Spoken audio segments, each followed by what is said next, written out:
हिंदी को आपके हाथों तक लाने की जिम्मेदारी मेरी, मेरे साथ सीखने की जिम्मेदारी आपकी. భాష నేర్చుకోవాలి అంటే పాఠాలే కాదు, పట్టుదల, ప్రాక్టీస్, ఓపిక ఉండాలి. వీడియో చివరి వరకు చూడండి. ఫస్ట్ టైం ఛానల్ చూస్తున్నట్టయితే ఛానల్ సబ్స్క్రైబ్ చేయండి, లైక్ చేయండి, ఫ్రెండ్స్ అండ్ ఫ్యామిలీ మెంబర్స్కి షేర్ చేయడం మర్చిపోకండి. మీరు లైక్ చేయడం వల్ల మీలా హిందీ నేర్చుకోవాలనుకునే మరికొంతమందికి వీడియో రీచ్ అవుతుంది. ఈరోజు ఈ వీడియోలో మనం టీచర్ అండ్ స్టూడెంట్ మధ్యలో హోంవర్క్ కు సంబంధించినటువంటి కాన్వర్జేషన్ నేర్చుకుందాము. నువ్వు నీ హోంవర్క్ పూర్తి చేసావా? तुमने अपना गृह कार्य पूरा किया? अपना गृह कार्य, నువ్వు నీ అన్నప్పుడు అపనా అని ఉపయోగించాలి. నేను నా, మే అపనా, మేము మా, హం అపనా. ఓకే, ఇక్కడ గృహకార్య అనేది పుల్లింగ శబ్దం కాబట్టి అపనా అనేది వచ్చింది. ఒకవేళ గృహకార్య ప్లేస్ లో కితాబ్ ఉంది అనుకుందాం, స్త్రీలింగ శబ్దం, అప్పుడు అపన అపని కింద మారుతుంది. అంటే అపన, అపని, అపని అనేటువంటి శబ్దాలు నెక్స్ట్ వచ్చేటువంటి నామవాచక శబ్దం యొక్క లింగాన్ని బట్టి వస్తాయి. ఓకే, అపన దానికి సంబంధించి సెపరేట్ వీడియో కూడా చేశాను, ఒకసారి అది వాచ్ చేయండి. నువ్వు నీ హోంవర్క్ పూర్తి చేసావా? तुमने अपना गृह कार्य पूरा किया? స్టూడెంట్, మేడం కొంచెం మాత్రమే చేశాను. మేడం थोड़ा सा किया है. మేడం मैंने थोड़ा सा किया है. నేను కొంచెం మాత్రమే చేశాను.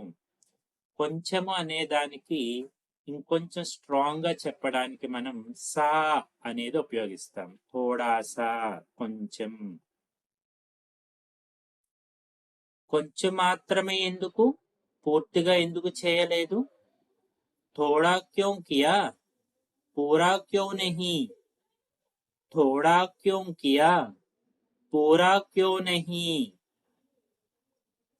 ఈ సెంటెన్సెస్ అన్ని పాస్ట్ టెన్స్ లో ఉన్నాయి. మేడం టైం దొరకలేదు. మేడం సమయ్ నహీ మిలా.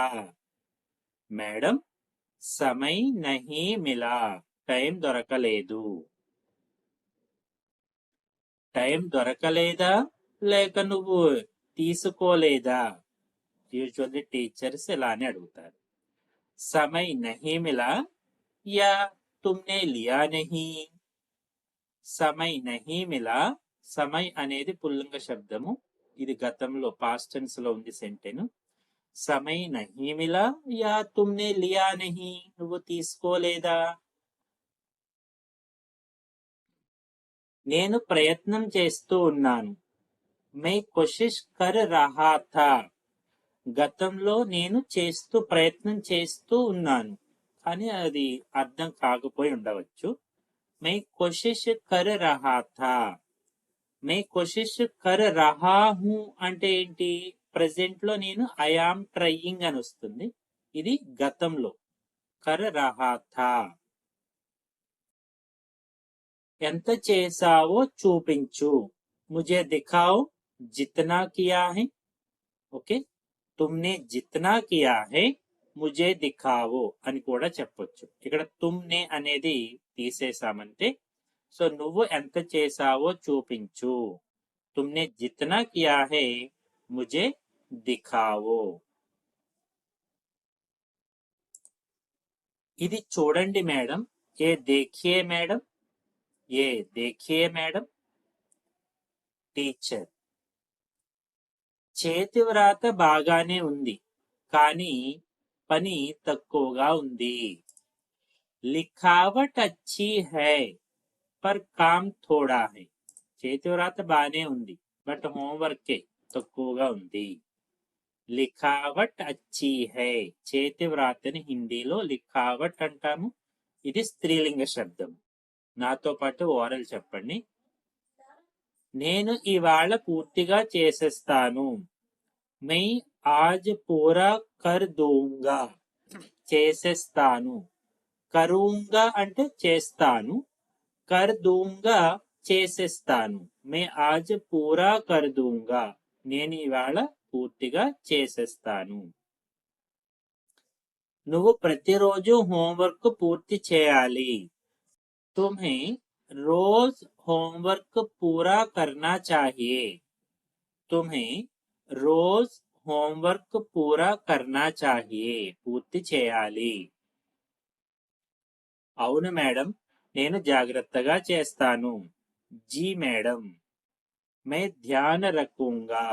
मैं ध्यान रखूंगा. I will take care. ఇక నుంచి జాగ్రత్తగా చేస్తాను. టీచర్, ఏ డౌట్ ఉన్నా అడగవచ్చు. అగర్ కోయి డౌట్ హో తో పూచ్ లేనా. ఒకవేళ, అగర్ అంటే ఒకవేళ కదా, సో ఒకవేళ ఏ డౌట్ ఉన్నా అడగవచ్చు. అగర్ కోయి డౌట్ హో తో పూచ్ లేనా. ఏదైనా డౌట్ ఉంటే అడుగు లేదా అడగవచ్చు. పూచ్ సక్తే హో అడగవచ్చు అని కూడా చెప్పచ్చు. మేడం, ఒక ప్రశ్న నాకు అర్థం కాలేదు. మేడం, ఏక్ సవాల్ సమझ में नहीं आया. సవాల్ అంటే లైక్ ప్రశ్న. ఓకే, ప్రశ్న అంటే ప్రశ్న అని కూడా ఉంటుంది.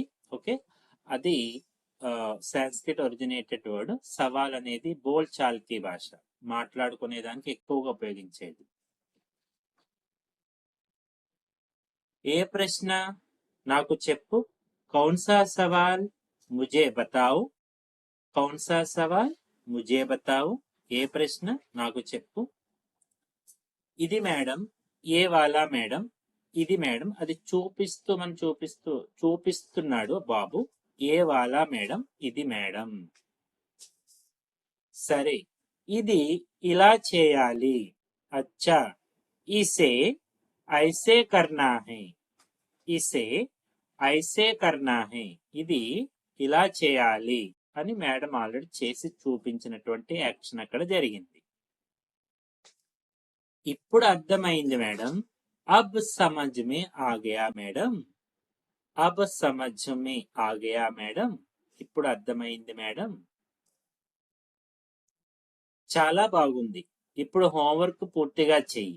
బహుత్ అచ్చా. అబ్ పూరా హోంవర్క్ కర్ లేనా. అబ్ పూరా హోంవర్క్ కర్ లేనా. ఇప్పుడు పూర్తిగా చెయ్యి. అర్థమైంది కదా. అవును మేడం, తప్పక చేస్తాను. జీ మేడం, మై జరూర్ కరూంగా. జీ మేడం, మై జరూర్ కరూంగా. తప్పక చేస్తాను. ఇలా టీచర్ అండ్ స్టూడెంట్ మధ్యలో హోంవర్క్ చేయని పరిస్థితిలో జరిగినటువంటి కాన్వర్జేషన్ నేర్చుకున్నాము. ఈ సెంటెన్స్ స్ట్రక్చర్స్ అర్థం కావాలి అంటే ఫస్ట్ బేసిక్ సెంటెన్స్ స్ట్రక్చర్స్ నేర్చుకోండి. ओके, अब तक हम साथ रहे. जाते जाते वीडियो लाइक कीजिएगा. Thank you.